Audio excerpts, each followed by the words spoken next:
दर्शकगण, सादर नमस्ते। आज हम मंतव्य चालीसा के 32वें बिंदु पर विचार करेंगे। बिंदु है शिक्षा व्यवस्था। शिक्षा व्यवस्था तो सारी दुनिया में चल रही है और बहुत अच्छी चल रही है।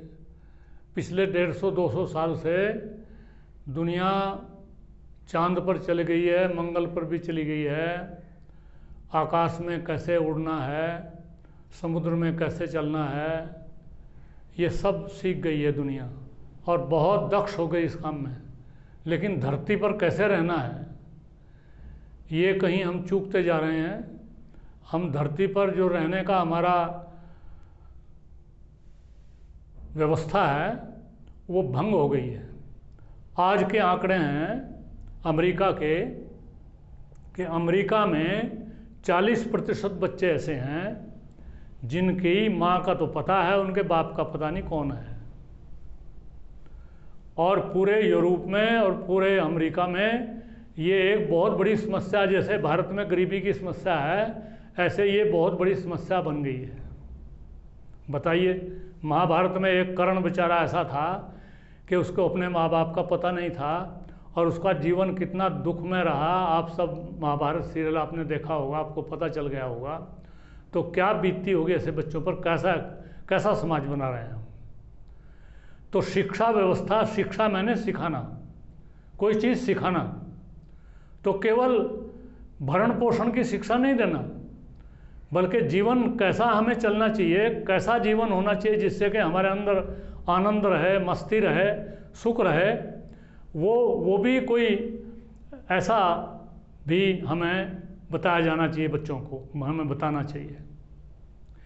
तो भारतीय संस्कृति में जो वैदिक शिक्षा प्रणाली है उसमें आदिकाल से ही, प्रारंभ से ही इस बात पर जोर दिया गया है।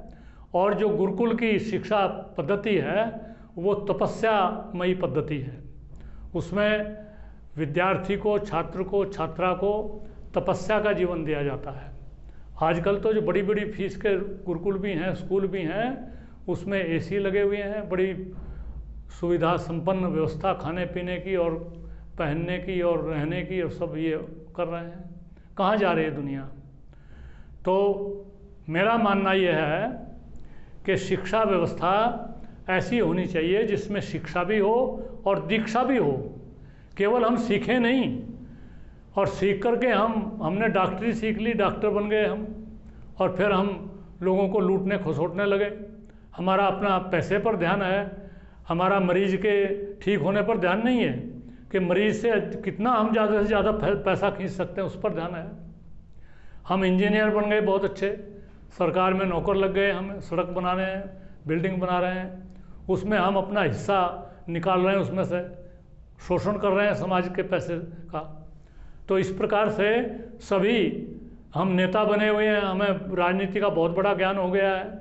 वहाँ पर भी हम अपना घर भर रहे हैं, हम करोड़ों के स्मगलिंग कर रहे हैं, बाहर पैसा बैंकों में जमा कर रहे हैं और समाज को लूट रहे हैं। इस प्रकार से जितना भी ये शिक्षण है, इस शिक्षण में यदि दीक्षा नहीं होगी, हम संकल्पित जीवन के लिए, सेवा के लिए नहीं होंगे, तो इसका कोई लाभ नहीं होगा। हमारे भारतीय संस्कृति में, वैदिक संस्कृति में इसका उपाय बताया गया है। और इसका उपाय है कि वैदिक शिक्षा दी जाए उसमें। यद्यपि अब केवल वेद के आधार पर हम शिक्षा नहीं दे सकते, अब विज्ञान बहुत आगे, यद्यपि वो वेद से लेकर के विज्ञान इतना बड़ा है, सारा ज्ञान विज्ञान वेद से ही चला है, लेकिन अब वेद तो मूल रूप में है, वो तो बहुत संक्षिप्त है, उसको तो हमें पढ़ करके उसको विस्तार देना पड़ता है। वो पूरा ज्ञान, उसमें ज्ञान का बीज तो पूरे का है, लेकिन वो विस्तृत ज्ञान उसमें नहीं है, उसमें तो संकेतों में ज्ञान है। तो जो ज्ञान आज दुनिया ने इकट्ठा कर लिया है और पूरी दुनिया के पास बहुत ज़्यादा ज्ञान हो गया है, वो बहुत अच्छी बात है, हमारे लिए बहुत सुविधाजनक है वो। और हमारा तो मान्यता ये है वैदिक धर्म की कि दोनों तरह का ज्ञान होना चाहिए। भौतिक उन्नति भी होनी चाहिए और आध्यात्मिक उन्नति भी होनी चाहिए।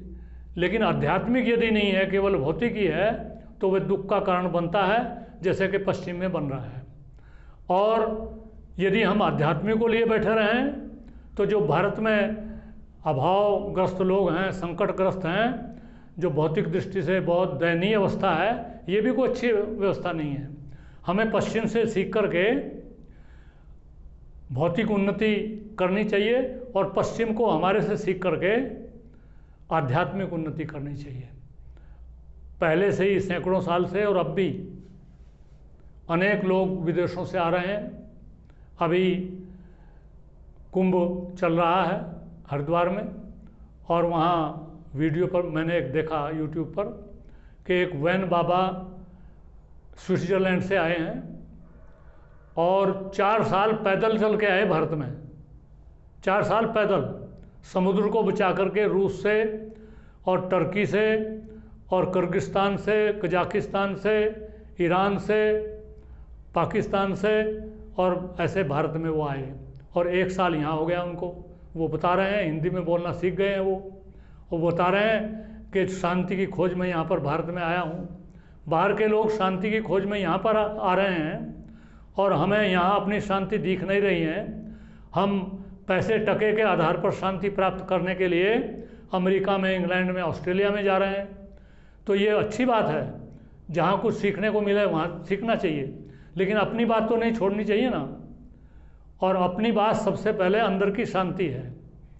तो शिक्षा व्यवस्था में जो शिक्षा भौतिक चल रही है वो ठीक चल रही है, उसको और अच्छा चलाना चाहिए। अच्छे इंजीनियर पैदा हों, अच्छे डॉक्टर पैदा हों, अच्छे एग्रीकल्चरिस्ट पैदा हों, लेकिन इसके साथ साथ जो आध्यात्मिक भाव हर व्यक्ति के अंदर आना चाहिए, उसके लिए भी शिक्षकों की, आचार्यों की आवश्यकता है।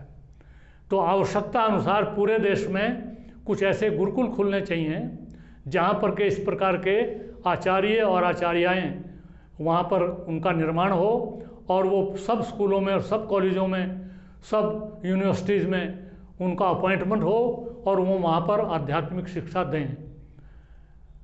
आध्यात्मिक शिक्षा, आध्यात्मिक जीवन, तपस्वी जीवन, इससे ही शांति मिल सकती है। ये जो भौतिक सामग्री है ये तो केवल हमारी अभाव की, आवश्यकताओं की पूर्ति करती है, लेकिन मन हमारा ऐसा शैतान है कि ये कितनी भी सामग्री इसको मिल जाए संतुष्ट नहीं होता है।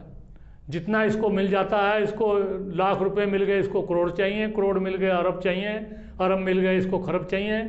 ये कहीं पर भी रुकता नहीं है, इसकी भूख बढ़ती चली जाती है। जैसे अग्नि में घी डालते हैं और जितना जितना डालते जाते हैं उतनी उतनी अग्नि बढ़ती चली जाती है, उसी प्रकार से ये तुष्ट नहीं होता है मन।